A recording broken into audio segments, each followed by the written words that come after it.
basically, okay, this guy is, I love this guy. He's so awesome. His name is David Rothenberg. This guy's so awesome. Deep ecologist, a philosopher, but also a jazz clarinetist. So what he did, he wrote a book about birds, and about bird song. He was really into bird song, and he decided he was going to write one about whale songs. But what he was more interested in doing was actually going around the world, which he did, all over the world, and he just like jammed and played music with different kinds of whales to see what kind of response he would get. And the most interesting response by far that he got was with a humpback whale off the coast of Hawaii. So to give you a little kind of a quick primer on humpback whale songs, of course, the scientific opinion, the standard scientific judgment is that the reason humpback whales are singing is because they're trying to attract mates. And the only problem, according to David Rothenberg with this thesis, is that in 30 years of studying humpback whales, no one has ever seen a single female whale express any interest whatsoever in males singing, because it's the males who do the singing. Like none. They don't do it. They ignore them when they sing. Who gets really interested in it is other males. So what happens is you find these sperm whales, or the humpback whales will be singing. And I should say these songs are incredibly complex, elaborated songs that they sing identically. They're maybe like 20 minutes long, an hour long, 3 hours long. And every whale in the vicinity will be singing the same song. They're singing it together, except they're also changing the song very gently and very gradually and very subtly over time. So everyone's singing the same song, but the song is always shifting. It's always adapting in some way to their ongoing changes in experience. And if you go from one ocean to another, the humpbacks are singing different songs. They've evolved out into these new songs. So the question is, what's going on? Well, what happens is one whale is singing, and another whale, a humpback, will come up to the whale, and then the other whale will stop, and then they'll like go off together, and they'll just have a little commune. They'll do something. Who knows what they're doing? And then they'll separate, and eventually one or the other whale will start singing again. So that's what happens. So David Rothenberg was like, well, what if I played my clarinet with them? So he did. One day he found a captain who was into the project, and it was a kind of a fairly clear day, a bit blustery, and he went out into the middle of the Pacific, or near Hawaii, and he put just like you see there, he put the microphone down into the water, and he started playing. And this is what happened. If you want to play it and have me talk over it, I could do that. Sure, let's do that now. Turn it up. It's pretty quiet. Can you turn it up a little bit? Yeah.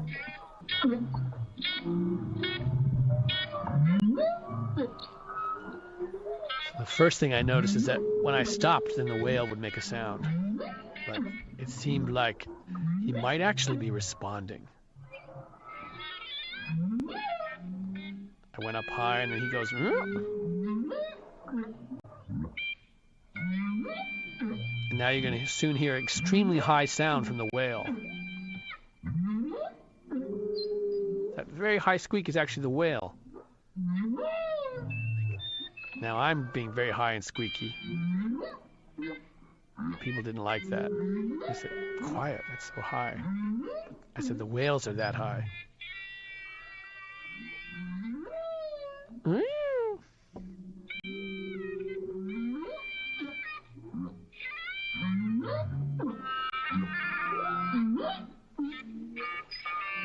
And it's important to realize this is recorded underwater, live. A live duet. I didn't make this in the studio. I say that because some scientists I played this to, they didn't believe me. Because they said whales don't respond to the sounds we play back to them.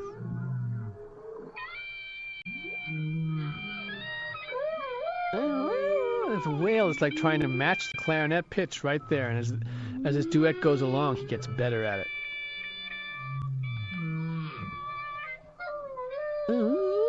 Same note, just like right there, trying to grab it.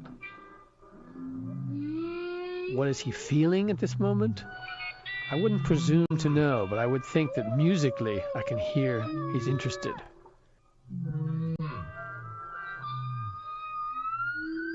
The same whale sounds like a seagull. We don't even know how they make these sounds. It's amazing. We just don't know. How can they make these low and high sounds so close to one another? jump. I like how your song, too, changes in response to the whale. Absolutely. I'm imagining I'm making music together with an improvising musician. So people ask, what did you play to the whale? So I don't know. I made music together with them.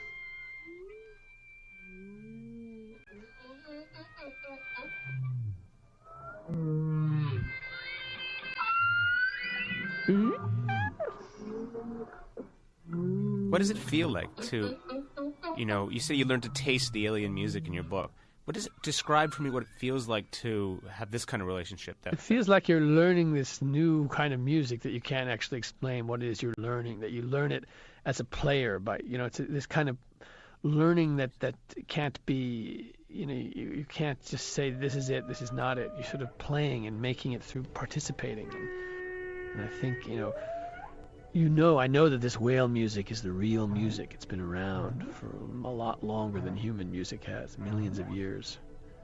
And, we don't quite get it as humans, but you start to tap into it if you listen and play along.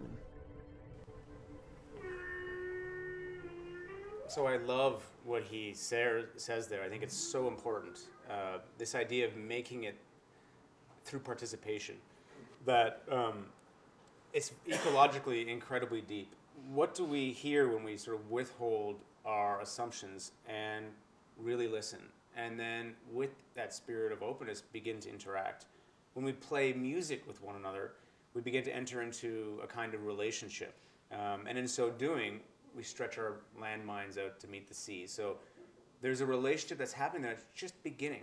And you can imagine if people continued to do this and to take this seriously, there would be patterns that would emerge. There would be insights and epiphanies that were beginning to form a natural relationship.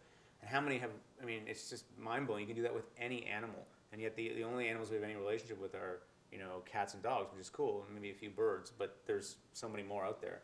The point I was going to say here really quickly is you can dance the animal. See the animal moving? Like you can, just like an animal moves its body in particular ways, you move your body too. And the fact is, yes, we're different, but we all have bone, tendon, blood. We're all in the world. We all are bound by various actions of things in the world. And as you begin to move your body, so you could actually do a kind of primary series with different animals. You could take a dog, say, and look at the main ways in which the dog moves. You can begin to do those movements. You can get on your hands and knees. You can move. You can raise your hunches. You can jump. You can growl. You can get a cat on your belly, and a cat starts to purr. You can begin to feel the purring in your belly.